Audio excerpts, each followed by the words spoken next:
കൊച്ചി നഗരസഭയുടെ ഭരണം കഴിഞ്ഞ 5 വർഷത്തെ ഇടതുപക്ഷത്തിൻ്റെ ഭരണം അവസാനിപ്പിച്ച് UDFന് അത് പിടിക്കാൻ കഴിഞ്ഞതിൽ ചുക്കാൻ പിടിക്കാൻ ഞാനും കൂടി ഉണ്ടായിരുന്നു, ഞാനും അതിനൊപ്പം ഉണ്ടായിരുന്നു.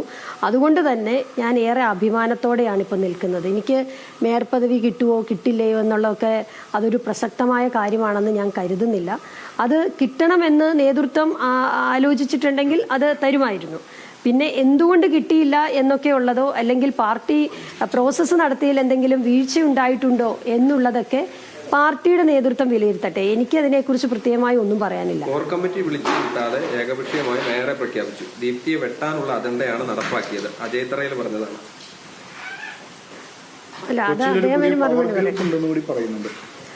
അല്ല, കൊച്ചിയിലെ പവർ ഗ്രൂപ്പ് എന്ന് പറയുന്നത് UDF നേതൃത്വമാണ്. കോൺഗ്രസിന്റെ നേതൃത്വം ഒരു പവർ ഗ്രൂപ്പ് ആണെന്നാണല്ലോ ഇപ്പൊ തെളിയിച്ചിരിക്കുന്നത്. UDF ഇത്രയും 46 സീറ്റുകൾ തിരിച്ചു പിടിക്കുക എന്ന് പറഞ്ഞാൽ അപ്രതീക്ഷിതമായി പോലും വലിയ ഷോക്കാണ് CPMന്റെ ചില സ്ഥലങ്ങളിൽ ഉണ്ടായിരിക്കുന്നത് അവർക്ക്. അപ്പോൾ അത് തിരിച്ചു പിടിക്കുക എന്നുള്ളത് തീർച്ചയായിട്ടും വലിയൊരു കാര്യമാണ്. ഈ KPCC നിരീക്ഷകൻ വന്നില്ല എന്ന് പറയുന്നതിനൊപ്പം തന്നെ അവിടെ ആ മീറ്റിംഗിൽ പങ്കെടുത്ത 2 പ്രധാനപ്പെട്ട ഗ്രൂപ്പ് നേതാക്കളാണ്. ഈ കണക്കടക്കം പുറത്തേക്ക് വന്നത് ഏത് വഴിയാണെന്ന് വളരെ കൃത്യമായിട്ട് കണക്ക് എനിക്കറിയില്ല. കാരണം കണക്ക് ഞാൻ കണ്ടിട്ടില്ല, എന്നെ കാണിച്ചിട്ടില്ല, കോർ കമ്മിറ്റിയും കണ്ടിട്ടില്ല. എനിക്കതുകൊണ്ട് അതിനെപ്പറ്റി അറിയില്ല.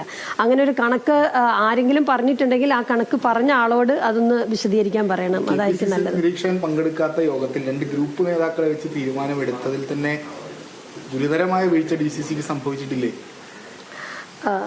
KPC സർക്കുലർ അനുസരിച്ച് വേണമായിരുന്നു ആ പ്രോസസ്സ് നടത്താൻ. അത് നടത്തിയില്ല.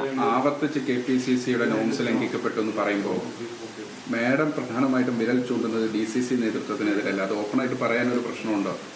അല്ല, KPCCയുടെ അല്ല, ഒരാളല്ലല്ലോ ഇത് ഒരു കോർ കമ്മിറ്റി ഇതിനുണ്ടാക്കിയിട്ടുണ്ടല്ലോ. ഒരു കോർ കമ്മിറ്റി ഉണ്ടായിരുന്നു. ഇന്നലെ അത് കോർ കമ്മിറ്റി വിളിച്ച് അതിന് മുൻപൊരു പ്രഖ്യാപനം, ഈ അഭിപ്രായ വോട്ടെടുപ്പ് തേടിയതിന് ശേഷം കോർ കമ്മിറ്റി വിളിക്കുകയും അതിലൊരു പൊളിറ്റിക്കൽ ഡിസ്കഷൻ ഉണ്ടാവുകയും എന്നിട്ട് തീരുമാനമെടുക്കുകയും ചെയ്യുമെന്നായിരുന്നു എന്നോട് അറിയിച്ചിരുന്നത്. ഞാനും കോർ കമ്മിറ്റി അംഗമാണ്. പക്ഷേ ഇന്നലെ വൈകുന്നേരം വരെ കോർ കമ്മിറ്റി വിളിച്ചിട്ടില്ല. അതെന്താണ് വിളിക്കാത്തതെന്നുള്ളത് അത് DC പ്രസിഡന്റ് തന്നെ പറയട്ടെ. എനിക്കറിയില്ല എന്തുകൊണ്ട് വിളിച്ചില്ല എന്നുള്ളത്. അത് നേതാക്കന്മാരെ ഫോണിൽ വിളിച്ച് ചോദിക്കാനല്ല പറഞ്ഞിരുന്നത്. കോർ കമ്മിറ്റി കൂടി ഒരു തീരുമാനമെടുക്കണം എന്നുള്ളതായിരുന്നു കൂട്ടായി എടുത്ത ഒരു ധാരണ അതായിരുന്നു. അങ്ങനെ നടന്നതായിട്ട് അറിയില്ല. കോർ കമ്മിറ്റി അങ്ങനെ വിളിച്ചതായിട്ട് എനിക്കറിയില്ല. വിളിച്ചിട്ടില്ല എന്നുള്ളതാണ് ഞാൻ മനസ്സിലാക്കുന്നത്. ഇതിൽ ഏറ്റവും അടിസ്ഥാനമായി അവർ മുന്നോട്ട് വെക്കുന്നത്, DCC അടക്കം മുന്നോട്ട് വെക്കുന്നത്, ഈ കഴിഞ്ഞ ദിവസം മിനിഞ്ഞാന്ന് നടന്ന ആ കൗൺസിലർമാരുടെ അഭിപ്രായ സർവേയാണ്. അതിൽ വലിയ വീഴ്ച സംഭവിച്ചെന്നാണ് താങ്കൾ പറയുന്നത്.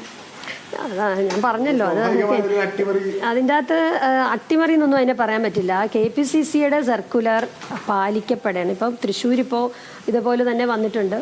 അതിൻ്റെ അകത്ത് ഒന്നിലധികം ആളുകൾ വന്നാൽ, നഗരസഭകളിൽ ഒന്നിലധികം ആളുകൾ വന്നിട്ടുണ്ടെങ്കിൽ അത് തീരുമാനമാകാതെ വരുന്നെങ്കിൽ അത് KPCCക്ക് വിടണം എന്നുള്ളതായിരുന്നു KPCC സർക്കുലർ പറഞ്ഞിരിക്കുന്നത്. അതേപോലെ തന്നെ അത് ഒരു നിരീക്ഷകൻ വന്ന് അഭിപ്രായം എടുക്കണം എന്നതായിരുന്നു സർക്കുലറിൽ പറയുന്നത്. അത് ആ ഒരു പ്രോസസ്സ് നടന്നിട്ടില്ല എന്നതാണ് ഞാൻ മനസ്സിലാക്കുന്നത്. നേതൃത്വത്തെ അറിയിച്ചിട്ടുണ്ടോ? അല്ല, അതറിയാം. ഞാൻ അറിയിക്കേണ്ട കാര്യമില്ലല്ലോ. അത് KPCC പ്രസിഡന്റിനും ഒക്കെ അറിയാവുന്ന കാര്യമാണല്ലോ. അദ്ദേഹം അറിയാതെ ഇവിടെ അങ്ങനെ ഒരു അദ്ദേഹത്തിന് അറിവുള്ളതാണ്. അങ്ങനെ ഒരു നിരീക്ഷകനെ വിട്ടിട്ടുമില്ല. ഇവിടെ നിന്ന് അങ്ങനെ ഒന്നിലധികം പേരുകൾ വന്നു എന്നുള്ള ഒരു കാര്യം KPCC അറിയിച്ചിട്ടുമില്ല.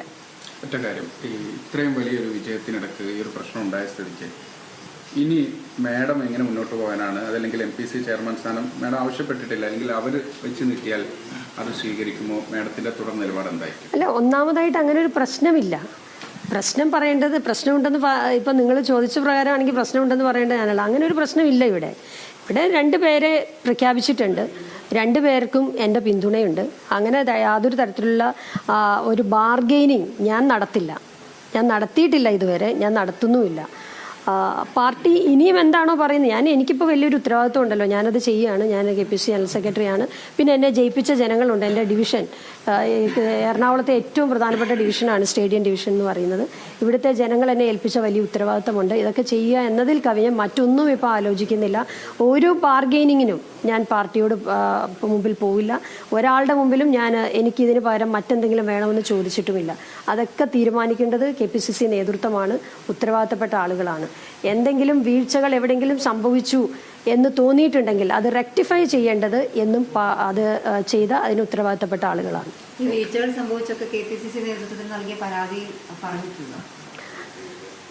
ഞാനത് പരാതി പറയേണ്ട ഒരു പ്ലാറ്റ്ഫോം വന്നാൽ അത് എനിക്ക് എന്തെങ്കിലും നിർദ്ദേശങ്ങളുണ്ടെങ്കിൽ, പരാതി എന്നുള്ളതല്ല, പരാതി എനിക്കില്ല. ഇതൊരു രാഷ്ട്രീയ പ്രസ്ഥാനമല്ലേ, രാഷ്ട്രീയ പ്രസ്ഥാനത്തിൽ അതൊരു കൂട്ടായ പ്രവർത്തനമാണ്. ചിലപ്പോൾ ചില വീഴ്ചകൾ ഉണ്ടായെന്നിരിക്കും. ആ വീഴ്ചകൾ തെറ്റ് തിരുത്തി പോകുന്നതാണ് എപ്പോഴും പ്രസ്ഥാനത്തിന് നല്ലത്. അങ്ങനെ വീഴ്ചകൾ സംഭവിച്ചിട്ടുണ്ട് എന്ന് തോന്നേണ്ടത് അത് ചെയ്ത് അതിന് നേതൃത്വം കൊടുത്ത ആളുകളാണ്, അവരാണത് ചെയ്യേണ്ടത്. എന്തായാലും ഒരു കാര്യത്തിൽ എനിക്ക് മറ്റൊരു കാര്യത്തിലും പരാതിയില്ല. എനിക്കിത് വലിയ നിഷേധിച്ചു എന്നും ഞാൻ പറയുന്നില്ല. അങ്ങനെ മറ്റു രണ്ടുപേരെ വച്ചതിൽ എനിക്ക് യാതൊരു പ്രയാസവുമില്ല. ഞാൻ അവരോടൊപ്പമാണെന്ന് ഞാൻ പറഞ്ഞല്ലോ. പക്ഷേ KPCC നിർദ്ദേശങ്ങൾ പാലിക്കപ്പെടാതെ അത്തരത്തിലുള്ള ഒരു പ്രോസസ്സ് നടത്താതെ എനിക്ക് പാർലമെന്ററി പാർട്ടിയിൽ അംഗങ്ങൾ കുറവാണ് എന്നുള്ള രീതിയിൽ ആരെങ്കിലും പറയുന്നുണ്ടെങ്കിൽ അതിനോട് മാത്രം എനിക്ക് എതിർപ്പുണ്ട്. ഞാൻ പ്രത്യേകിച്ച് ഒരു വ്യക്തിയിലേക്കില്ല, ഒരു വ്യക്തിയല്ലല്ലോ, ഒരു പ്രസ്ഥാനമല്ലേ, വലിയ കുറേ ആളുകളുണ്ടല്ലോ, ഒരു വ്യക്തി അല്ലല്ലോ ഉള്ളത്. ഇപ്പോൾ ഇവിടെ എറണാകുളത്ത് നേതൃത്വം കൊടുക്കുന്നത് ആരൊക്കെയാണെന്നുള്ളത് നിങ്ങൾക്ക് എല്ലാവർക്കും അറിയാവുന്നതാണ്, എല്ലാവരും ഉണ്ട്. അപ്പോൾ അതിൽ ആരൊക്കെയാണ് ഈ പ്രോസസ്സിൽ പങ്കാളികളായത് എന്ന് വെച്ചാൽ അവരാലോചിക്കട്ടെ അതിനെക്കുറിച്ച്. ഗ്രൂപ്പ് സമവാക്യമാണ് വെട്ടിപ്പുറത്തുള്ളതെന്ന് തോന്നുന്നുണ്ടോ?